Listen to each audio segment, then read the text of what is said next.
history have we seen this much energy towards a real viable solution to Wall Street. So we started in March of 2017. Standing Rock was happening. So there were a lot of people in Los Angeles who wanted to stand in solidarity with what was happening in Standing Rock. Indigenous communities were rising up and taking on oil pipelines and the banks that were financing these pipelines. So out of solidarity with Standing Rock, the city of Seattle, led by Socialist Council member Kshama Sawant, worked with indigenous communities to get the Seattle City Council to divest $3 billion from Wells Fargo.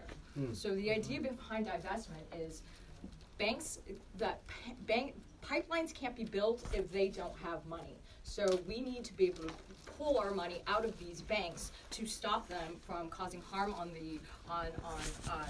creating pipelines that were running through indigenous lands, sacred indigenous lands, all of the human rights violations that came out of the militarized police at Standing Rock.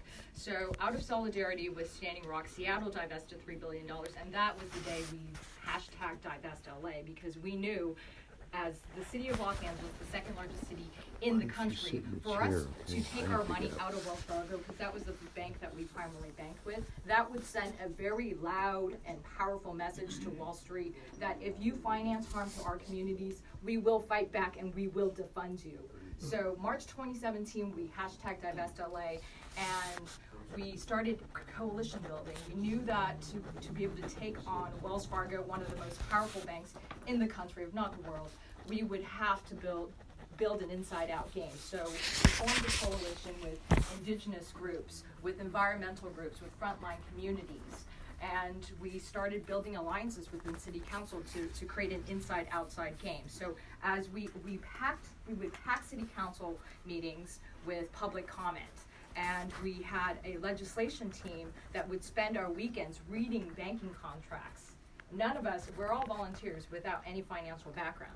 But we knew that telling City Council to divest wasn't going to take billions or millions of dollars out of Wells Fargo. We had to understand what the banking terms were to be able to talk to the Office of Finance, to be able to guide these legislative directors in City Council as to what they need to do to take money out. So through our months of effort, we spent weekends reading banking contracts, writing amendment to banking contracts, lobbying those exact points in citizens' lobbying meetings.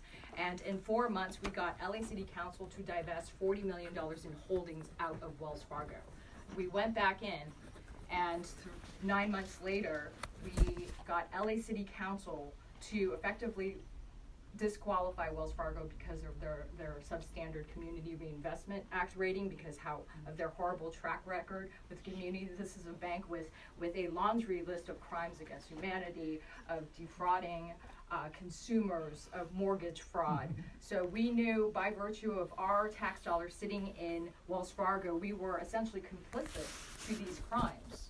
So that is what we continually advocated within City Council, that the City of Los Angeles had a moral imperative to bank with a better bank, to bank with a socially and environmentally responsible bank. So 9 months into the campaign, with endless what we called co-occupation, sitting there in City Council meetings with Divest LA signs and phone banking and citizens lobbying and actions, 9 months into the campaign, LA City Council unanimously voted to disqualify Wells Fargo from the commercial banking services. And in addition to that, they broke up 800 Wells Fargo accounts and then added a 30-point social responsible guideline for all of their RFP contracts. So any bank that banked with the city had to follow a 30-point guideline to be able to qualify for the city's banking services. So with $100 million cycling through Wells Fargo on a daily basis, that essentially was the largest bank heist in history. So while we were advocating for divestment, we knew that LA City Council didn't have any real options. Moving their money out of Wells Fargo, the only other options would be the 5 big banks that would be able to handle the funds of a city the size of Los Angeles. So you're talking Bank of America, Chase, U.S. Bank. These were our big banks that also have a laundry list of crimes. So we knew that the only real form of divestment was to create a public bank, to divest from Wall Street. to create a publicly owned, publicly controlled bank that would keep our money here, keep our tax dollars here, keep our city funds here, so that we can recirculate it back into our community to finance the things we need, like affordable housing and green energy and solutions for homelessness, and being able to deal with the needs of the unbanked and the underbanked populations. So through our divestment advocacy, we started inspiring, talking to our city council members about this public bank idea. And when we started advocating for it, they looked at us like we were crazy, because at that time it was, Ellen Brown. I don't know if you've heard of Ellen Brown. So she's considered like the godmother of public banking. She's been working on public banking for decades now, but it's always been seen as a fringe topic, even though there is an existing public bank in the United States, and the Bank of North Dakota. Right. It's about to turn 100 years old in 2019, and Mm-hmm. this bank is the only bank that survived the economic crash of 2008. It has better credit rating than JP Morgan Chase. And it has the healthiest network of community banks, because it doesn't compete with its community banks and credit unions. It works with them. It extends their credit line so that they can develop a local lending. And so we've never, the Bank of North Dakota has always been, no one's ever talked about it until now, until the divestment movements that we're building in Los Angeles and San Francisco and Washington, D.C. and Seattle. All of a sudden you had council members, legislators looking at city finances and figuring out how to really decentralize from these big banks. So born out of the divestment movement was the public banking conversation. So we were able to successfully inspire Los Angeles City Council President Herb Wesson to the point where he put public banking on the ballot. So Measure B, this flyer right here, I'll pass it around if you didn't grab one. I need you guys to grab one. So this was the first time in U.S. history that voters had the opportunity to voice their support for a public bank. And so this is actually truly revolutionary and historic, because it came from a group of scrappy volunteers. So with Measure B, in July 2017, we kicked off the public bank movement. That same month, LA City Council unanimously voted to put public banking on the ballot to explore the creation of public bank. A year later, just this past July, we got called into Council President Herb Wesson's office, and he informed us that it was on the ballot. And we were excited, but we were also like, oh shit, because we had 4 months to build a citywide ballot measure campaign with no funding and no infrastructure.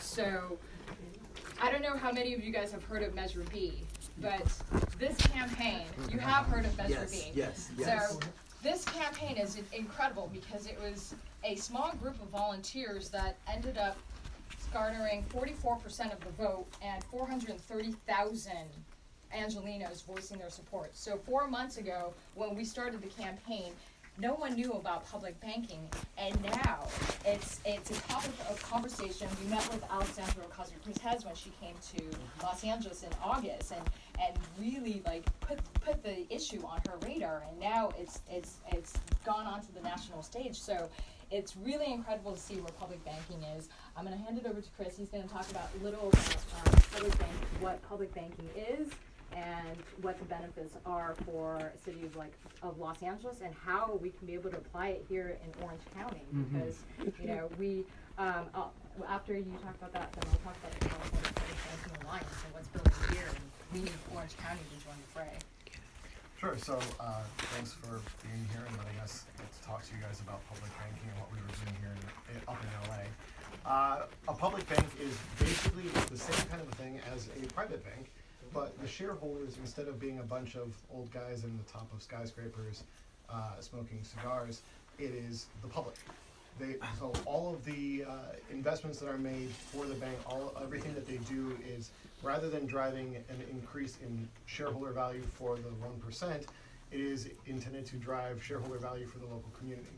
So it is a bank that is infused with a public, a sense of public good. That is part of the core foundation of any public bank, is that it has to operate for the public good, which is, if you look at like the Sparkassen system in Germany, a great example there, they offer low-cost mortgages to first-time homeowners that are well below market rates, because it's not something that they're trying to make money off of. In fact, they oftentimes are losing a bit of money in that process.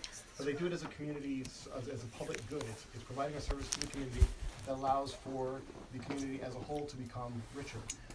One of the great things that Bank of North Dakota that Trinity mentioned before, one of the things that they do is they work very closely partnering with community banks and credit unions, and by using their investment capital, because they actually conduct all of the state of North Dakota's business, every financial transaction that the state engages in has to go through the Bank of North Dakota. So they have a pretty substantial chunk of change that they're working with on an annual basis, and they're able to then loan that out to community banks and to credit unions to increase their cash reserves and to help back loans that they make to low-income communities and to projects that the local populace wants to see. So you can actually vote. There's a democratic process to vote to get bank support for a local project if that is something that the community wants to do. So these are the kinds of things that public banks can do. And another. And let me add, sure. like lack of access to credit is a crime against humanity. Yeah. Because when you don't have access to credit, as a poor person, you can't buy a home.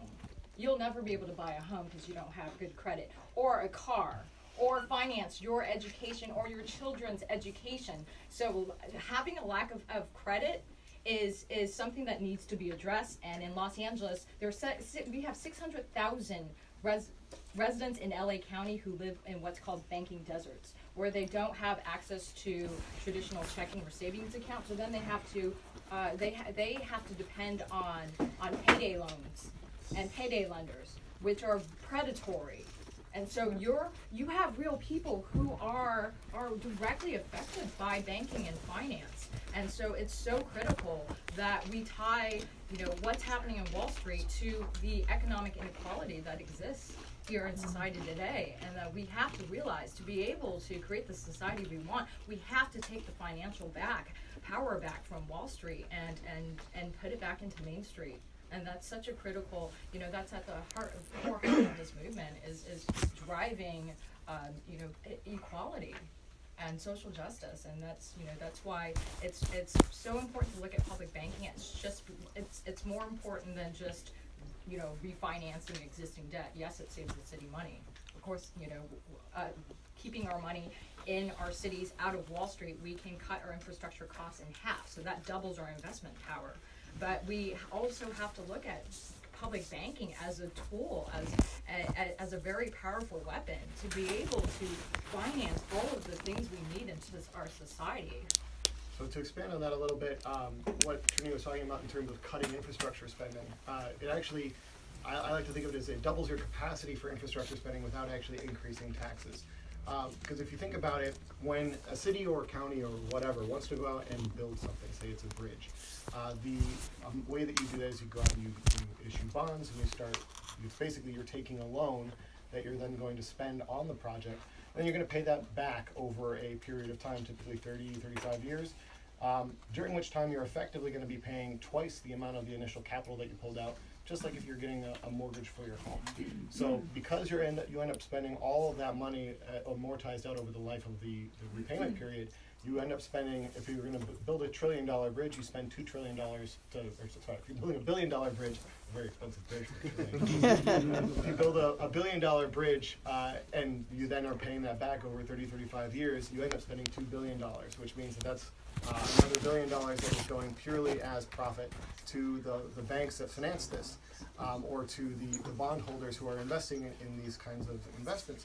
But you can have those bondholders be investing in the public and then keep all of the money that is returned, comes right back into the coffers of the city, where the interest is being paid to the city's bank, and then that interest gets turned around and returned to the city to be spent on more things. Going back to Bank of North Dakota, since the year 2000, it's about $500 million that they've returned to the state's general fund over the course of that time, based on the profit that they've been making by subsidizing and financing local community projects, small businesses, and the other types of projects that the community wants to see. And they also have a great track record of having, I think it's the lowest rate of student loan defaults in the country, because their loans are backed by the Bank of North Dakota in their state, which then helps to make sure that the rates are low and that they're not out there for just a pure profit motive.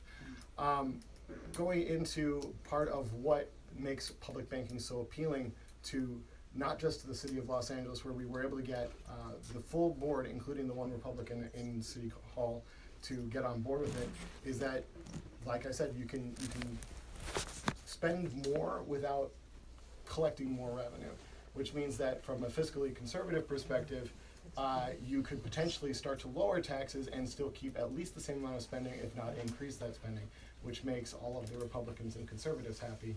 I mean, it's also a great way to actually start spending the amount of money that we need on the socially responsible infrastructure that we are sorely lacking, especially ever since we ripped up all those lovely streetcars we used to have in LA. But it's part of this whole process. It's the public banking concept. Once you start to explain it to everybody, really is genuinely appealing to anyone who is not a banker and sees it as potentially a threat.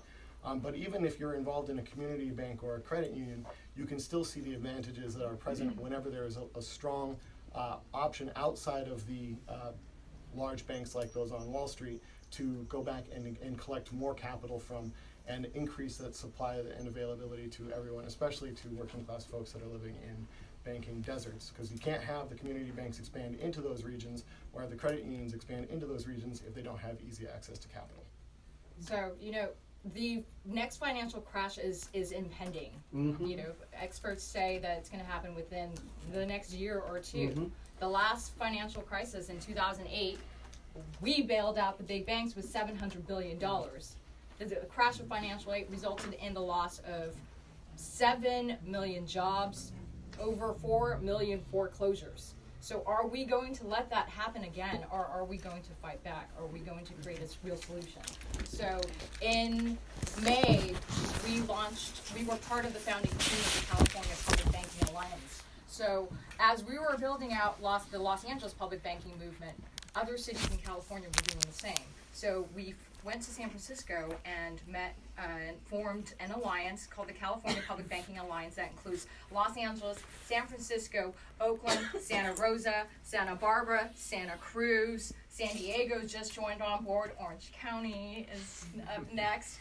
So what we realized is that if we have all of these cities fighting for public banks, why don't we create one bill at the state level that would create a uniform regulatory framework for a network of public banks? So instead of all of these cities fighting for their own legislation of what a public bank would look like, we create a bill so that charter cities and regional centers like Oakland banded with the city of Alameda and Berkeley to create a regional bank.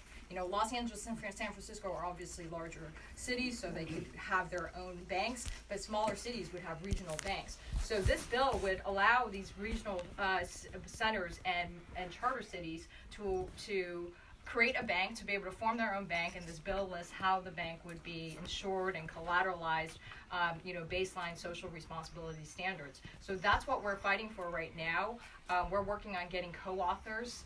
We're actively meeting right now with legislators. We have Senator Rob Bonta signed on board as a co-author, Ash Kaura, Senator Scott Wiener, and the Assembly member, I'm blanking on the name right now, but we have 4 co-authors signed on board, and we're looking to introduce the bill within the next year. And so it's so critical right now to have the alliance. This is going to be this isn't Los Angeles versus Wall Street. This is now California, the 5th largest economy in the world, versus Wall Street. And with all of the energy of building across the country, because it's not just California, Seattle has a public banking movement, Santa Fe, Washington, D.C., Public Bank New York City just kicked off a few months ago and did a big rally in front of their city council. Now they're pushing Mayor Bill de Blasio to create a public bank. Of course, Alexandria Ocasio-Cortez, whose home state is in New York, is pushing public banking now on the federal level. So there is all of this energy right now, and this is a historic moment. We're never going to have this opportunity again. You know, the Occupy Wall Street movement did an incredible job of waking people up to the 99 versus 1 disparity.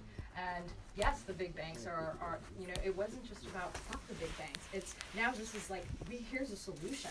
This is a real viable solution, and we have an example that works here in the United States, all across the world. 30% of banks around the world are public banks. And Chris mentioned the German Sparkassen earlier, and Germany has a network of 400 municipal banks that's able to finance over 70% of their green energy infrastructure. And that's kind of what the Sunrise movement is pushing with the Green New Deal. The idea of you know, how do we fund a green energy revolution? Well, we need money, so we need to be able to control that capital. So it's so the California Public Banking Alliance, it's building right now. It would be incredible to get Orange County to join the fray. You know, we've got legislators that need to be pushed who are from all throughout California. So we've been dividing the regional outreach between the team. It's a small team, but it's growing. And you know, as I mentioned, there's 8 cities right now and growing. Do you have a question? Yes, question. Two-part question.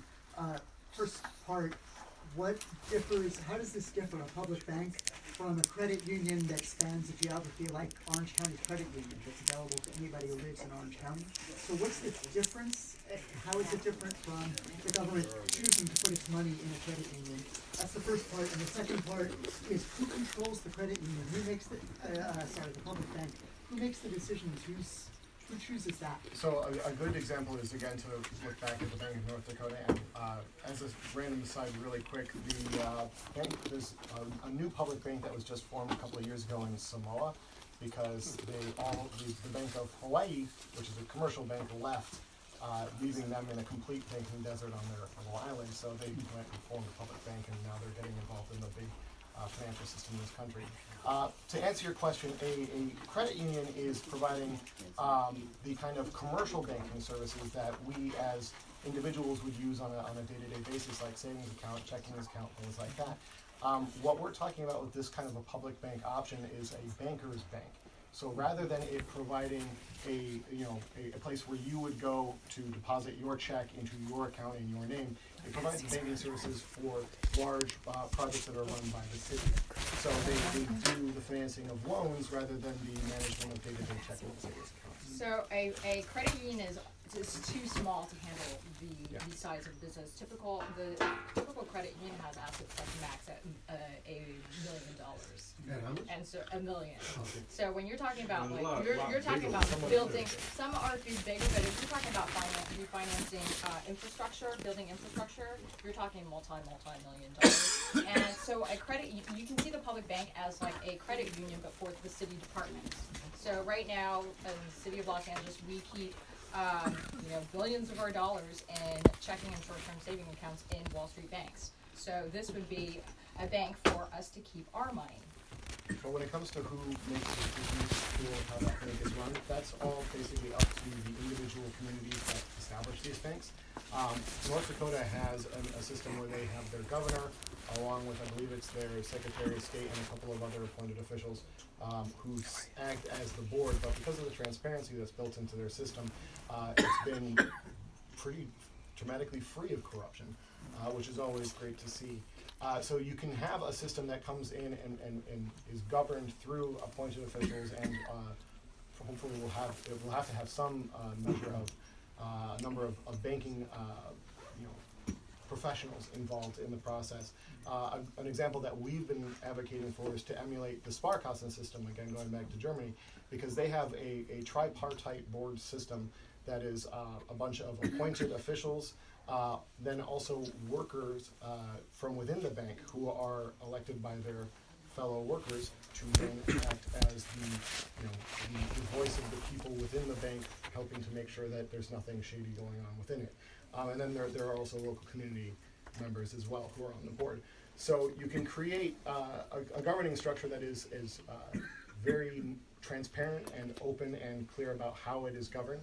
That's part of what you're talking about in terms of having that social contract as part of the bank's initial founding, is that by mandating that they have the transparency and the obligation to the local community to fund the types of projects that we're looking for, especially things that are key to everyone here in California with affordable housing and public housing projects, community co-ops, or tenant co-ops, so that people can actually begin to own the buildings in which they live and be free from predatory landlords who are willing to just jack up the rent anytime they want. These are all the different kinds of things that you can do with a bank, and you can govern it by looking at examples of what's been done in the past and using those as a template to build upon. Thank you. No problem. Yes, is there legislation at the federal level we should be advocating for to level the playing field? Won't big banks try to squash public banks and unlevel the playing field? They are definitely going to try. So with Measure B, the California Bankers Association came out against us, the Western Bankers Association, the American Bankers Association. We've made enough noise to get this on the radar of Wall Street. So they didn't really fight. They had a few people lobbying against us for the ballot measure, but the LA Times, which is now owned by a billionaire, came out and did a very damning indictment against Measure B and called it a half-baked idea right before absentee ballots came out. And we didn't have the money to be able to communicate to the millions of voters that we would need to be able to combat that messaging from the LA Times, which is like the city's paper on record. But even with the LA Times coming out and calling it a half-baked idea, completely outright dismissing public banking, which is absurd because Measure B would have just amended one section of the city charter to allow the city to explore the creation of a public bank. It didn't create a bank. It was such a simple vote that they intentionally misled the public and did a lot of fear-mongering, for their own reasons. We had our members of our legislative director, as well as Ellen Brown and our president of City Council, all sat down with the LA Times editorial board and answered all the questions that they had. Which they ignored. And they completely ignored all of those answers when they wrote their piece. So, yeah. Well, but so they will be fighting what we've been told, because they learned that Gavin Newsom also supports public banking at the state level. They're putting together a contingency plan right now to be able to fight us at the state level. But there's no existing legislation right now. There's actually a few that's been introduced. One is an extension of SB 930 was the cannabis banking bill. That got killed on the floor, and now it just got reintroduced. So that's another part of the public banking conversation is cannabis. Well, a lot of legislators are interested in how cannabis factors into this because of the money. So in LA, it's billions of dollars statewide, and $7 to $12 billion that they can get in revenue. And so we can have just time for two more questions. Okay. well, So my question was federal legislation. Should we be advocating with our newly elected blue Congress for something? Obviously, have a much better chance in California of getting things done. yeah, it's going to be a hard fight federally. well, at the federal level, there's not really a need for the creation of a federal public bank because of the way that the modern how monetary policy doesn't the Fed regulate banks? Doesn't there is regulation through that process, but there's no explicit ban on a public bank, because if there was, then so the state is the way. the state is Yeah.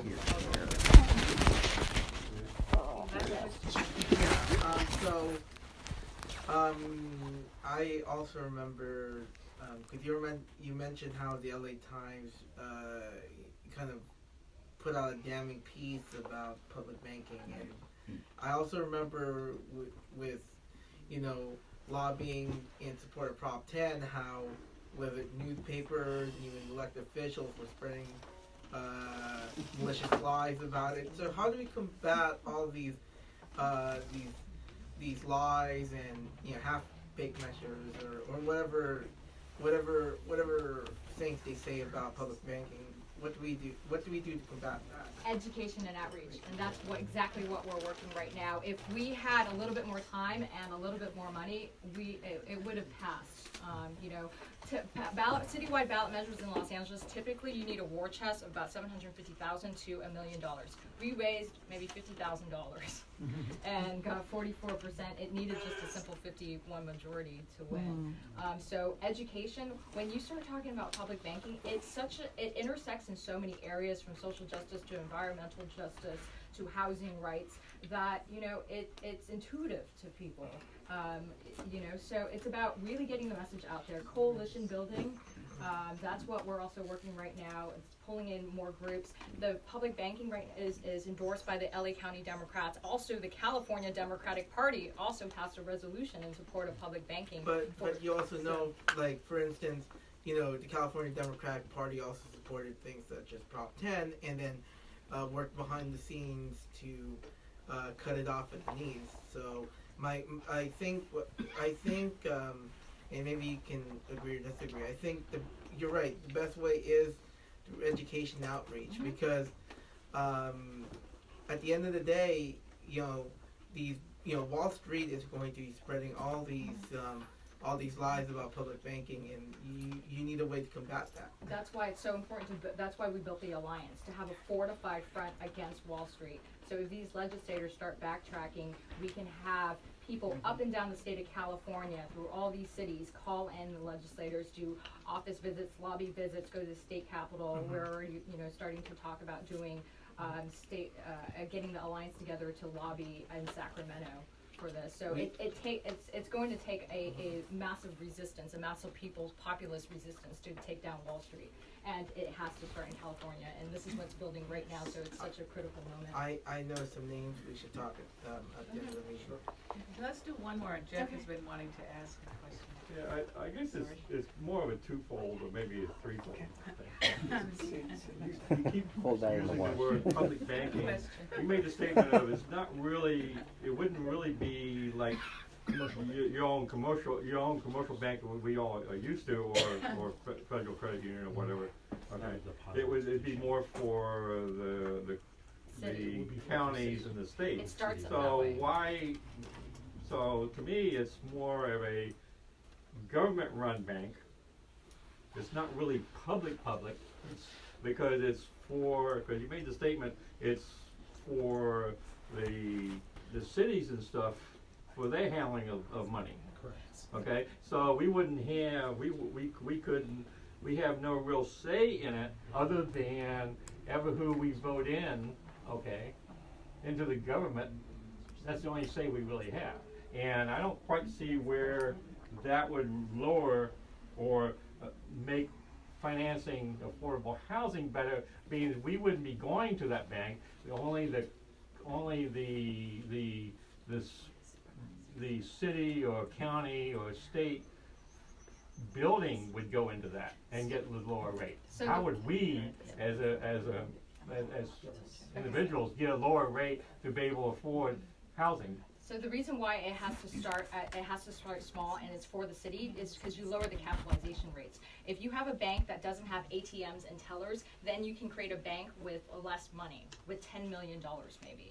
So that's the reason on a strategic level why it has to start as small as a bank for the city. So the bank for what we were fighting for in Los Angeles would work like the Bank of North Dakota, would work in partnership. So the bill that we're passing at the state bars the public bank from competing against community banks and credit unions. So it has to have a social mandate as part of the development of the public bank. That's what we're pushing for, that this isn't just about saving money, this is using our public credit for public good, that it has to have socially responsible mandates in it. So its economic development goals has to address the needs of the city.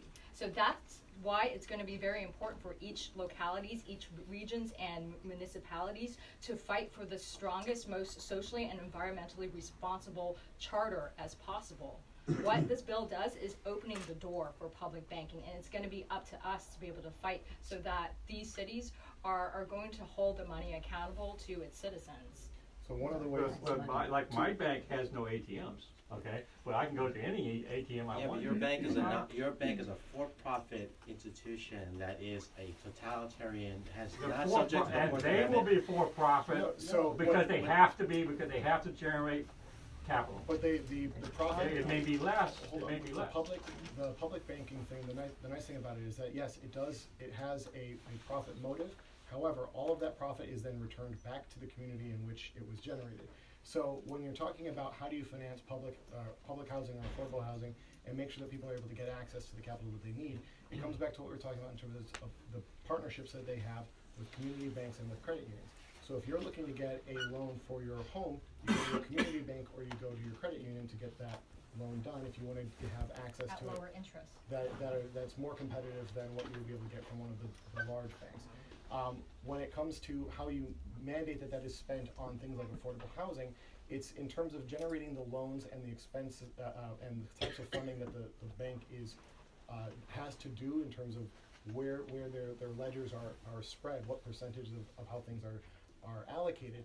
You're able to mandate that a certain amount of that money is going to be spent on projects like affordable housing or things like building new parks or any of these other projects that you as a community are able to write into the charter and use the power of people at the ballot box to mandate what types of things are advocated for by the bank.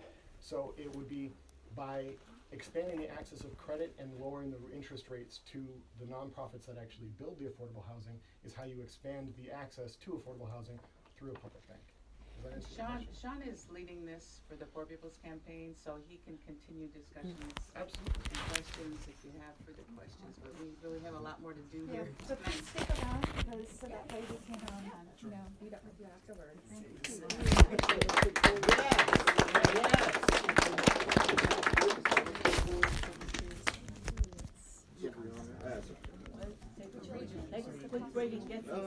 Yeah.